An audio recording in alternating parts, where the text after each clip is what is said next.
Welcome to Pregame.com's recap of the 2011 Preakness. I'm joined by Johnny Detroit. I'm Marco D'Angelo. We're going to talk about the Preakness and the first two Triple Crown races. We've got one left. Johnny, we both made nice scores in the Kentucky Derby. Real nice score. Great run in the Derby. And then going into the Preakness, I'll be the first to admit, I just did not use Shackleford. I didn't have him there. What really, is a handicapper, when you handicap a race, there were 6 horses that, we did videos for. And I picked the 6 horses that I felt had the biggest chance to make noise in the Preakness. The 6 horses that I previewed, you throw out Shackleford, they were the next 6 finishers. But obviously you can't cash a ticket if you don't pick the winner. So all that work for naught. But how about you? Well, going back to the Derby is I think, historically when I look at these bigger races, there's so much information, and, as we were talking last night on the way back from the playing poker, is the videos you could see of past races. So say maybe a horse took third, you could pull up those races and see, did he get bumped? Was he boxed in? Whatnot. And as I mentioned, with doing the Derby, the Preakness, the Belmont, whatnot, is I like to look at, similar conditions. Are they horses, they raced on dirt before synthetic, similar competition. And with the Derby, I didn't buy into the dialed in. I didn't have him. My big picks were Nero and Animal Kingdom. I had a fat envelope from you when I got off the plane. Mm-hmm. I had a friend at the Derby I hit on, and, the people in the forum could attest is, I had my 4 main horses, and I said with a focus on Animal Kingdom and Nero, and box them up. I paid $3 something for the $2 exacta. Animal Kingdom would have paid like $40 for a $2 bet. Going to the Preakness, I was buying back into the dialed in. Mm-hmm. I looked at the fraction times in the second half of the Derby. Great trainer in Zito. I loved dialed in. I really wasn't a big fan of Animal Kingdom. In one of my write-ups, I mentioned Shackleford, led 90% of the Derby. Tired towards the end. Preakness is a little shorter race. As I actually said, this horse has a chance to pull the upset and win, and I didn't use him. I think with the Preakness, what I had a trouble with is when I did the Derby with a much larger field, I was able to, in looking at the past videos, similar conditions, times, competition, I narrowed it down to a couple horses. Looking at the Preakness, there were so many horses to me that were so on par with each other. Mm-hmm. You had Astrology, not super talented, but, 7 races it's been in the money every time. Mm-hmm. Mucho Macho Man is, finished only worse than 4th once in his career. So there were so many arguments to be made. I like dialed in. I liked a couple other horses, and Shackleford ended up, coming through. The mistake I made is, I was with you. I was on the dialed in as well. The reason I dismissed Shackleford, and in hindsight, obviously was a big mistake, I'm looking at the fractions. I got so caught up in the fractions of the Derby. And Shackleford, he led the Derby for 90% of the race. He got caught, collared in the last, 16th. But it was the slowest Derby pace that we've had in 25 years. Yeah.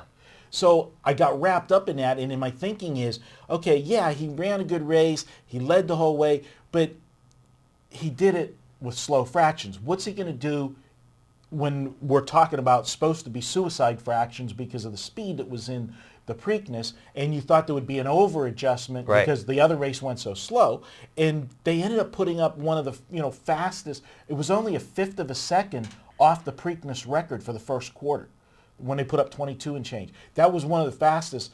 He got a breather in the second quarter, but they went so fast in the first quarter, it was still a blazing half speed, and he had a horse at his throat. So, what Shackleford did, and then to hold off the charge perfect race of Animal Kingdom, it was a monster race. It wasn't a perfect race. It was a monster race. Right. And the other part of it, they didn't talk about it as much, during the post parade and stuff, or at least I was at, Green Valley Ranch, so you can't hear all of the audio. But, afterwards, listening to the different people and watching some of the recaps, Shackleford was just extremely nervous in the post parade and in the paddock. He was washed out, the lathered up, the horse was sweating, and most horses don't race well. Right, it was him. What was the other horse? There was another horse, I can't remember the name, that I liked, and I was actually at home and I was watching with the old lady, and they're bringing the horses in, and Shackleford's having a nervous breakdown. I go like this. She goes, "What's wrong?" I said, "It's not too good that the first 2 horses they show on the TV has like 7 guys trying to push him in the thing, and he ends up winning the race." You know, it's like you said, he was having a nervous breakdown going in. They said that, I think it was when they first brought him out, like he went the opposite way. Like he's been having trouble, you know, leading up to it at the track, getting him ready. He's been kind of like losing his cool. And then he goes around, he comes out the gate, like you said, he just races this monster race. And, you know, one of the things at pregame is, you know, how many sites are going to do videos saying why we screwed up and why we lost. I bought into the dialed-in thing, the trainer, the times at the Derby. You know, you have a horse that I felt, you know, with Animal Kingdom at least, was this huge dog in the Derby, wins, has this great race, and all of a sudden is this huge favorite going into the Preakness. Dialed in, I felt, you know, ending up being 8th, but then I'm looking, okay, he probably had the best 8th place finish in the history of horse racing in terms of what he did in the second half of the race. If there was any horse that had an excuse, he had a tailor-made excuse. I thought it was, I mean, I hate to use this word, it sounds touty, but I thought it was a lock. I love Dialed In, and, you know, he just... You know, what are you going to do? Well, I can attest from my personal bets, and I can attest from that envelope that I was holding. A little for lighter you. It was the cross and big minus mark. Yeah, but you know, it was still it was thick to start with, so it was still okay. You know, but hey, looking forward, moving on to the Belmont. You know, be sure to watch pregame.